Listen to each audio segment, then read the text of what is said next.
Hi everyone, welcome back to My Service Dog and Me. I'm Kate, and today I want to talk about using a marker with your service dog, why you want to use one if you aren't already, and how to get started with it. Now, of course, if you have any questions at all, the best place to ask them is going to be in our free Facebook group, Train Your Service Dog with Confidence, and you can find that link as well as all of our other links and free resources at the link in the description of this video. So, let's get started. So let's start with what a marker is, because not only do So let's start with what a marker is so that we're all on the same page and so that if you're not sure what a marker is, we can start there.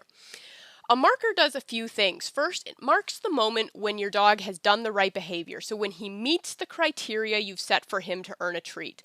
So it tells your dog, yes, you've done the right thing. That's exactly what the treat is for. It marks the behavior. This is why it's often called a marker. It also bridges the time gap between when the behavior happens and when the treat arrives. This is why you'll often also hear markers referred to as a bridge, because it bridges that time gap. So let's say that you're teaching your dog to go to his dog bed.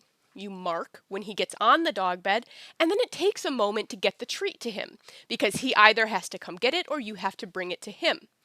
The marker will bridge that time gap between when he got on his bed and when you got the treat to him so that he still knows what the treat is for. The marker also signals to your dog that he should engage with the reinforcer. So this means it's time to eat your treat, it's time to play with your toy, or whatever you're using as a reinforcer, because one of the myths about positive reinforcement is that it's only dog treats and dog toys. And so therefore, if your dog isn't toy motivated or food motivated, you can't use positive reinforcement. That's not true. But regardless of all of that, because it's kind of a whole other video on its own, the marker tells your dog now it's time to engage with the reinforcer, which means the reinforcer, the treat, the toy, the whatever is also not available until after the marker. So one of the things I hear fairly often from handlers with very food motivated dogs is that they can't use a marker because the dog is hyper fixated on the marker then and won't do anything. And what I'm going to say is if that's happening, your dog doesn't actually understand the marker fully, because if he did, he would know that the reinforcer, the food, it's not available until after the marker. Now, here's the deal. There is a marker happening in your training, whether you're doing it intentionally or not. So why not harness it? That's the point of this video, because there is a learning curve on learning how to use a marker. It's going to be a new skill for a lot of handlers or dog trainers or anybody who's starting to use a marker for the first time. And so, of course, there's a learning curve there. However, even if you're not using a marker, there is one happening in your training, I guarantee it. And if you're not using it on purpose, then that means best case scenario, it's not doing much. Worst case scenario, it's actually slowing down your training because you're not aware of your marker or how to use it intentionally. So often when we talk about markers, what comes to mind is a clicker. That is what I use primarily, are clickers. I recommend clickers a lot. We'll talk about that here in a minute. You don't have to use a clicker though. Clicker and marker are not necessarily synonymous. So a clicker is a marker, but a marker does not have to be a clicker. So let's talk about what does make a good marker. First, it should be brief. It should happen quickly. This is important so that if you are teaching a behavior that requires precision or a behavior that happens quickly, you can mark the exact moment that that behavior happens. It should be distinct, so it should stand out from its environment and not be something that your dog hears much outside of training, because we want it to be able to sort of cut through the noise, if that analogy works for you. We want it to stand out so your dog more easily notices it. We want it to be consistent. Ideally, it's going to happen the exact same way every time your dog hears it, and it should be neutral. It should not really convey the trainer's emotions. And the reason for that is that we want it just to tell the dog that they've met criteria. That's it. We really don't want it to be, we don't want to go yes once and then yes another time. We want it to be consistent and we want it to be neutral. Now, you don't have to use a clicker. You can use your voice. However, your voice doesn't necessarily meet the criteria we just talked about, so it's not ideal. You can use it. If you really truly cannot use a clicker, you can use your voice with great success. However, I highly recommend using a clicker if you are physically capable of doing so, even if it takes you a while to learn. Because what I see happen very often with a verbal marker, so saying yes or good, is not only is it conveying the handler's emotions, it also starts to blend into praise. So we start to say, yes, good girl, I'm so proud of you, what a good job. It blends right into the praise and it's no longer distinct, it's not standing out, and so therefore it's not conveying the information that we want it to give to your dog. Whereas a clicker or a whistle or something like that, even if your praise accidentally runs up into it, the click is still different from that praise cycle. So I highly, highly, highly recommend a clicker for the benefit of the handler, so that you, the handler, you, the trainer, are learning good training skills. And then all of my dogs also learn a verbal marker, and we do fade that marker out. So one of the big myths surrounding using a marker is that you'll have to click forever. I don't want to use clicker training because I'll have to click forever. You don't have to click forever. The marker is primarily for teaching new behaviors. Once a behavior has been taught, put on cue, and proofed around distractions, we fade that marker out. So let's talk about how to teach your dog a marker so that in upcoming videos I can show you how to use it in a training session. How to charge a marker. First, you're going to mark. So you're going to click, or you're going to say yes, whatever your marker is. Second, you're going to make a brief pause, very brief, just a moment or two. And 3, you're going to hand the treat to your dog. This is very important, okay? It is mark then treat, not mark and treat. We want the click and the treat, or the marker and the treat. So I tend to fall into the verbiage of click and treat, but if you're using a verbal marker, just sub that out because it all still applies.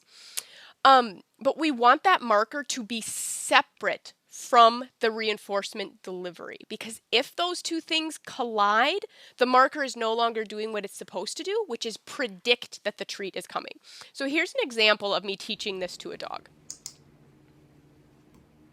So click and then just hand her the treat. And we're going to do that over and over. She doesn't have to do anything specific. I'm just building the association in her brain that this sound means a treat is coming. Now, mechanics are really important, okay? We want to mark on time, meaning while your dog is doing the correct thing, not before, not after, but during the correct behavior.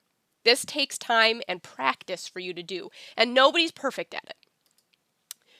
You also want to make sure that your reinforcement procedure starts after the marker, not during. So that's what we were just talking about there with the mark then treat, not mark and treat.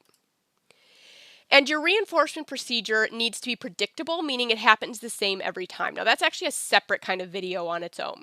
So watch this video again here of me charging the clicker with this dog, and watch for how I keep my treat hand still until after the click.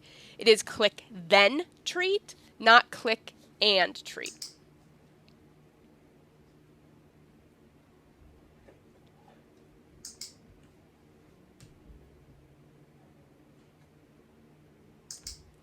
This is actually one of the main benefits of using a clicker or a marker of any kind when it comes to service dog training specifically, especially when it comes to owner training. So one of the things I hear a lot is like, I don't have the coordination or the physical capacity or whatever it is for using a clicker or a marker. However, not only are you supposed to keep your treat hand still until after you click, so click, pause, then deliver the treat. In order for good training to happen, this gives you the time you need to deliver the treat. It actually buys you time. So once you're good with your marker, it actually gives you more flexibility as opposed to less. So it actually provides you more time to get the treat out of your pocket, to hand it to your dog, to do whatever you need to. So it actually makes things easier for the vast majority of handlers once you get over that initial learning curve. As a brief side note, I used to mentor professional trainers in person, and every single one of them would come to me not wanting to use the clicker, and they just didn't want to do it. Was just they weren't good at it and they didn't want to do it. And I said, that's fine. What I want you to do is you're going to use the clicker for 2 weeks, okay? And if after 2 weeks you still don't want to, that's fine. We'll do something else. Every single one of them after the 2-week period would be like, wow, I love it now. I had to get used to it. It's just like any other skill. When you first started learning to drive a car or write your name or use a computer or use a phone, you just you maybe don't remember this, but when you first started learning those things, you were not good at it either. I have a 14-month-old son. He didn't just be good at walking one day, right? It took him months to learn how to walk and learn how to walk well. And he's still not as good a walker as like I am, who's been walking for over 30 years now, right? The clicker is exactly the same way. Any kind of marker, whether that's a verbal marker or you're using a clicker. Now, whether you're going to use a verbal marker or a clicker, they both come with learning curves. They're just different ones. So when it's a clicker and you have to click it with your hand, there's a physical component there. But as I already said earlier, if you're going to use a verbal marker, you're going to say yes, and then you're going to deliver a treat. You have to make sure that your voice is consistent and as neutral as possible. And you also, like I said, if you are going to use praise within your training session, you really have to make sure that that marker stays totally separate from the praise. So I want to play one more video for you so that you can watch a marker within a training session. So in this video, I am just teaching this dog to go to this dog bed from a little bit of a distance. This is not her first session with this behavior. I click the moment she lays down and deliver her the treat, and I just toss another treat to get her off the bed so that she can try again. And you can see here now in this training session, I click the moment the behavior happens. My treat hand does not move until after the click. So again, click then treat, not click and treat. And my body stays relatively still, but I stay consistent with these things. Now, I am certainly not perfect. I have bad clicks. Sometimes my hands move too fast, all sorts of things. But ideally, we're going to keep that treat hand still until after the click. So this is my introduction into how to use a marker and how to introduce it to your dog and why you should be using one. Because like I said at the beginning, even if you're not using a marker, there is a marker happening. You're just unaware of it, which means you can't harness it, okay? So if you have questions about this, check out our free Facebook group. Of course, our Service Dog Foundations course is open for enrollment, so you can always join that if you want to work through the course with us, this is just a very small piece of that. But and there was something else I wanted to say there. Oh, yes. At the link in the description of this video, you can also find our free clicker training ebook. It's just a short 101 type ebook. It's going to go over this information as well as some other stuff about using a clicker and some other exercises for introducing your clicker to your dog. If you have any questions, check out our Facebook group, and I will see you in the next video.